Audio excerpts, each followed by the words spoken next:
I am really excited to chat with Dr. Lois Lee today because not only is she a colleague of mine at Boston Children's Hospital, but she's an experienced pediatric emergency medicine physician at Boston Children's who is an advocate and researcher who is passionate about how health policy can help with injury prevention in kids. Specifically, she's an expert in firearm safety for children. And so, Dr. Lee, I just can't thank you enough for spending time with me today and talking about this very important topic. So thank you. Welcome. Well, thank you, Dr. Arnold, and to Couric Media for really highlighting this important issue that unfortunately, yet again, we've been reminded as a country that this is a problem that is not only not going away, is just continuing to get worse for our children and our youth. Yes. And, that's why I wanted to chat with you today and why I'm so excited about this conversation because, yet again, this week, 3 children who are, similar in age to my kids were, unfortunately killed by firearm violence in their school. And while I understand that school shootings are not the largest contributor to deaths in kids from firearm violence in general is now the #1 cause of death in kids. And so I'm wondering, from your perspective, who's been studying this, how did we get here? Why is that the case? So there's a lot of statistics to know, but here's one simple fact that we do know, right? Every year, over 10,000 U.S. children and teens are killed by firearms. And those are just the deaths.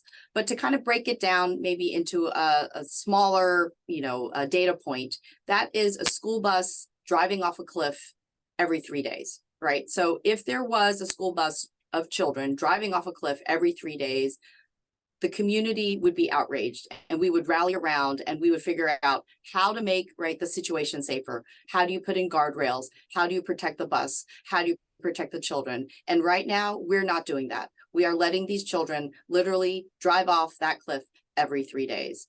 And why is that? That's because there actually has been a sort of deliberate ignorance and, we have simply just not put in policies in place for safety to protect our children from firearm violence. And we've seen the opposite actually with motor vehicle crashes. So motor vehicle crashes used to be the #1 cause of death for children and youth, but there has been a very intentional effort using multiple different strategies with industry, with policy, and with education. So over the last 4 decades, we've seen a significant decrease in not only deaths, but injuries from motor vehicles for children and youth, but also for adults. And again, the opposite has happened for firearms, where we've deliberately sort of ignored policies that could enhance safety. And we've seen the opposite. Actually, there's been the enactment of more policies on the state level that have decreased safety regarding firearms for residents in the United States. Yes, the law situation where we're at from a society in our country, it's turned into a public health crisis, right? And I'm just curious if you could give us some examples of where we're at from a legislation. Like what is the legislation today that is enacted to save our kids, to help protect our kids? But where are the gaps? So most of the legislation actually that is focused on children is at the state level. And so really where you live depends on how protected you might be from firearms. So luckily, Dr. Arnold, you and I and our children, we live here in Massachusetts, where we actually have we have over 100 laws, all focused towards firearm safety. And other states might have firearm related laws, but some of them actually do not promote safety and actually promote increased open carry, for example, of firearms. And having an increased prevalence of firearms in the public is associated with increased firearm injuries and deaths.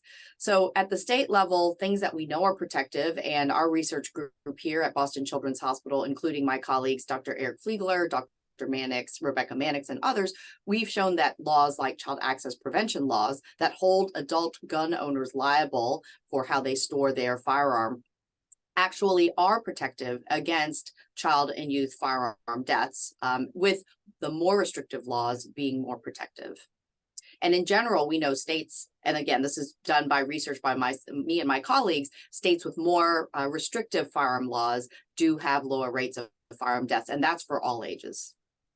Yeah, I mean, so the data is overwhelming, showing that that makes a huge difference. And, thinking not only about state law, but also federal law, right? So one of the things that I think we hear about in the media are those assault weapons and, the AR-15s, which I understand is one of the most popular rifles out there.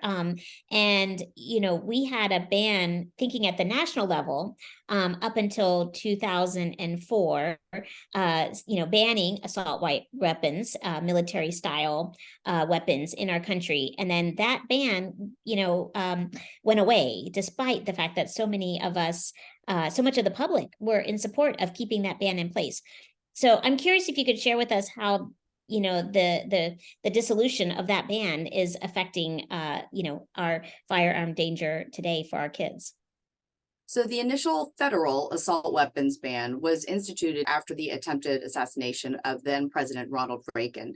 It was allowed to sunset 10 years later, and despite multiple attempts, has not been able to be even reintroduced in Congress. There is actually legislation right now for a federal assault weapons ban. However, they have not allowed it to come to a vote. And so there actually is a national call for it to be introduced, just so that we can see and have it on the record up and down who is for and who is against it. And both parties, can be for and against it, but we don't have any public record. So that's one thing, if Congress wanted to today, they could introduce and even try to pass that bill into law, which would then, be effective in decreasing the availability of these military style weapons. Now, military style weapons have, as you mentioned, increased in popularity and actually make up nearly 25% of all firearms produced in the United States. And in the most recent times have ended up making $11 billion in profits. And so I say, we are clearly prioritizing these profits and these firearms over our own children.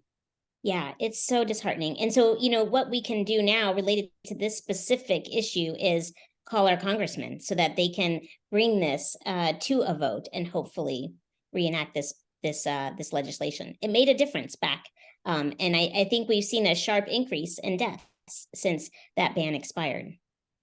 And most deaths right now are actually not caused by military style assault weapons. But what we do know is that those weapons are able to harm the most people in the shortest time possible, because the shooter does not have to reload the ammunition, right? It allows you to fire multiple rounds without reloading. And the Washington Post actually this week put out a very graphic video that actually demonstrates the difference between being shot with a military style weapon versus with a 9mm handgun. So I encourage, adults who are able to view that kind of content. It's actually quite illustrative.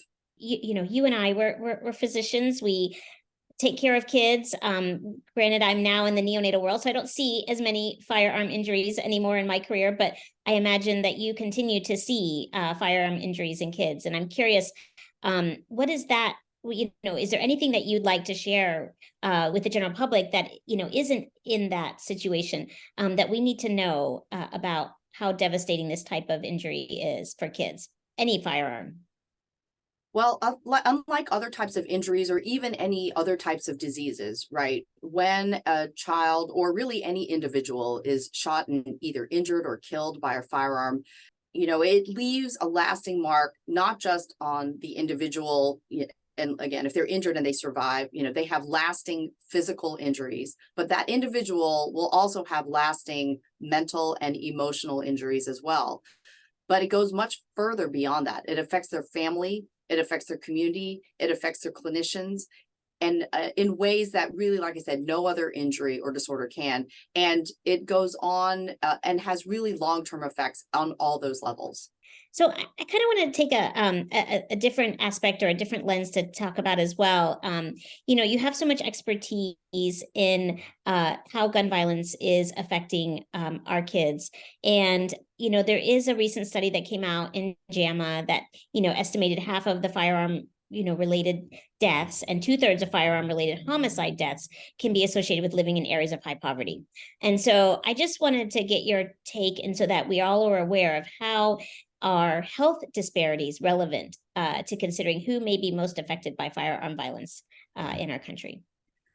So in children and youth up to 24 years of age, about 2/3 of firearm deaths are from homicide and 1/3 are from suicide, which is actually the opposite for adults, where 2/3 of firearm deaths are suicide and 1/3 are homicide. And who are most affected by homicide, we see a huge health disparity here, where it's Black teens and mostly Black teen males. And our group, again, and others have demonstrated that it's not just the individual's level of poverty, but it's a community level of poverty. And we've studied at the county level that is associated with increased risk of firearm related death. And so addressing social determinants of health, doing community greening of spaces, and providing more opportunities for education, after school programs, community violence intervention programs, and hospital-based violence intervention programs working in their community are all things that can be done to try to address the inequities that are leading to these really horrible health disparities. And what I might add is this is not new. These health disparities have been going on for decades, but only recently has the public eye and even the House of Medicine really become interested in this issue. So it's a long-standing problem. I'm glad we're starting to have more discourse around it, but what we really need is a federal and state level action. And I think the fact that we're having the conversation is important, but I think one of the things that I've come to understand is that for a long time we couldn't even study the impact of firearm violence in our nation, to understand where health disparities are part of the etiology. And without understanding what are the risk factors, what the data shows, it's really hard to think about solutions and interventions, which are probably multifactorial, that we need to be addressing to help get our country in a better place and protect our kids. I'm curious, from your perspective, if you could share with our audience so that they understand sort of, how studying the problem, why it's so important, and where we're at today. So, firearm violence, unlike a disease process, is not just a, one process issue. There are different risk factors, different protective factors, depending on the age and depending on the intent of injury. Is it a homicide? Is it suicide? Is it unintentional? Is it something that's happening to, middle school age children as opposed to young adults? And so the solutions will be different. And therefore, we need a lot more research funding. But since 1996, when the infamous Dickey Amendment was passed, basically the CDC was not appropriated any money that could be put towards firearm research. And then the NIH followed shortly afterwards. And there were nearly 25 years of no federal funding for this number one killer of children and youth in the United States. And finally, in 2020, Congress did appropriate $25 million, which sounds like a lot when you think, oh, $25 million. But many other national institutes of health agencies are given billions of dollars, right, for their research portfolio. And we've only been flat funded at $25 million, split half into CDC and half into NIH for the last 3 years. Last year, $60 million was requested, but at the end of the day, when the budget was passed, only $25 million was appropriated yet again. So that's another big area for advocacy, is that we just don't even know what all the risk and protective factors are, or the successful interventions for all the different kinds of firearm violence, not only for children, but for veterans, for older adults, for women, for victims of intimate partner violence. There's so many things that we need to study, and we need the research dollars and infrastructure and researchers to better address this issue. The other thing I wanted to chat with you about is what is, if you could sort of think about what are the things that individuals, whether you're a parent or not, whether you're a healthcare clinician or not, what is something that we as individuals can do to help advocate for firearm safety legislation specifically? So there are actually some very actionable things and some really wonderful lay organizations, and there's multiple ones, but ones I'm most familiar with are Moms Demand Action, which is an outgrowth of Everytown for Gun Safety. Both of those grew out of the horrible event that happened at Sandy Hook Elementary School in Newtown, Connecticut, 10 years ago. And most states have actually multiple chapters of Moms Demand Action. You don't have to be a mom or a grandmom. You could be a dad or a granddad or someone even without children. But even yesterday, there was a big rally of the Massachusetts state chapter in Massachusetts. So even though we already have a lot of laws, the technology keeps changing. There's actually more laws, even in a state like ours, that we need to support. And so they did a wonderful rally, which was actually on the front page of the Globe yesterday and was highlighted in the evening news as well. So joining one of those chapters, there's also March 4th. That came out of the awful Highland Park shooting last summer. So again, a lot of great advocacy organizations. There's even one called the 97% that was started by one of the leaders of the NRA. And what it stands for is that 97% of Americans are actually in support of universal background checks. So universal background checks don't prevent people from having a gun. It just tries to protect and make sure that those who are at risk, either for harming themselves or harming other people, cannot purchase a gun. And again, 97% of Americans, including those who own firearms, are in support because we all want to keep our community safer. What we do know, right, in terms of the leading risk of firearm violence leading to deaths is access to a gun, right? And access to guns in the home.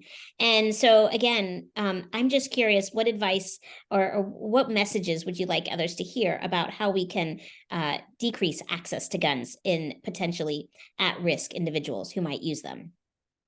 So on a larger sort of policy level, there are now 20 states and the District of Columbia that have passed extreme risk protection order laws.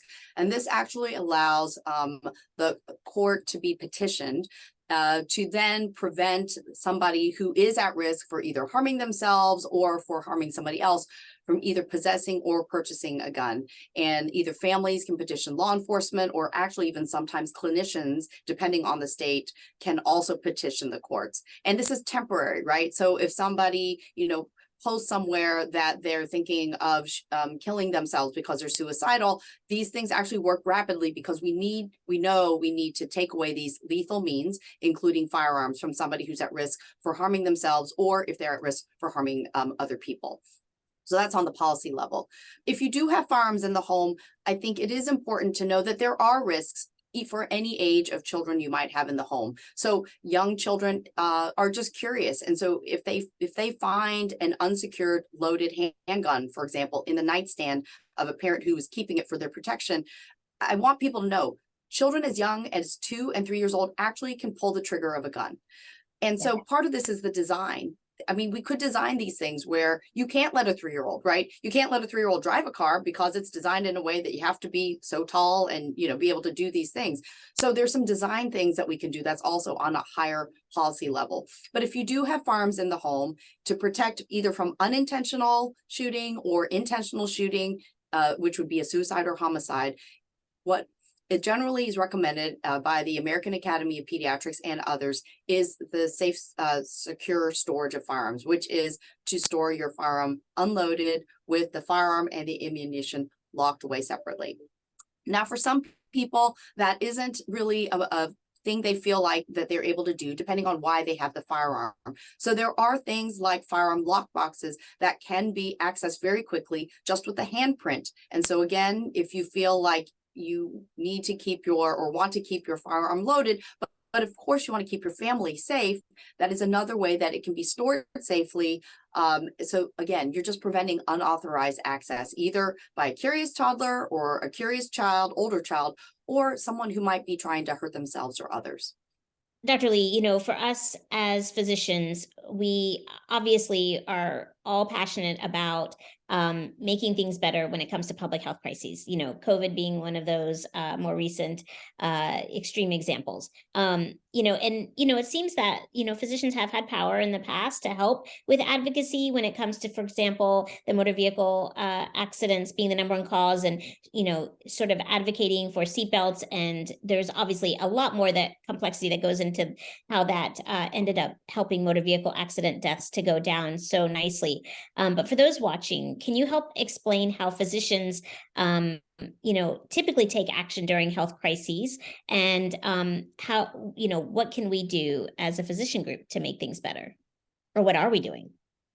So there are physicians actually around the country who are going to their legislators with their stories of their patients, right? And at the end of the day, that's what legislators are interested to hear about, what's happening with their constituents. And in some ways, we can be a voice for those who don't necessarily have a voice, and especially where children are concerned, right? They may not have that voice. And so as physicians who are taking care of not just the children, but the victims, the families who are victims themselves, they're survivors, right? And also the communities that we care for on a larger level. So we can be that voice. We can also be the researchers to have the data that show, what are the policies at work? What are the gaps? And certainly as researchers, we should also be advocating, as I said, for increasing research funding, because only then can we know what sort of interventions are effective for the myriad types of firearm, mechanisms and intents that can lead to injuries and deaths.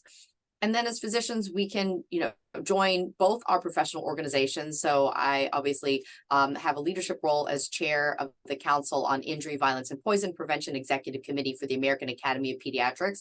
But actually, all medical professional organizations throughout the United States have an interest, or nearly all of them have an interest. So it doesn't matter what your specialty or your super subspecialty is.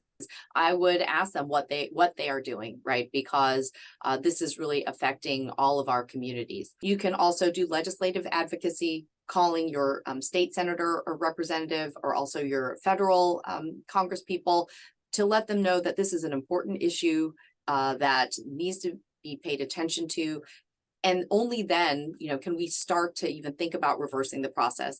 And decreasing deaths from motor vehicles and injuries from motor vehicles was a really long game. That took decades. And that's what brings me hope, because after doing this for 10 years, I'm starting to feel that A, we are having these conversations, and B, that there is some public will, that we don't want to sit by and have our children live in fear. And because there is this sort of cultural change and this starting to, build some research infrastructure, I'm hopeful, that we can turn things around. It might take longer than it did for motor vehicle crashes, but if we don't try, then, we'll never make a change. I think that sums it up in a really important way. And it helps all of us to sort of feel like, what can we do at an individual level, and what can we do at a state and a national level? And one of the things that I think is really important right now today is to call your congressman and tell them you're in support of these specific laws and this legislation, because that's the only way we're going to be able to get our congressmen to vote these and put this into action. And join one of these organizations, because they are very organized and they will give you the tools, and numbers matter. So whatever organization that speaks to you, I would say join it, and don't feel like you can just be in the background anymore. We all need to stand up and act.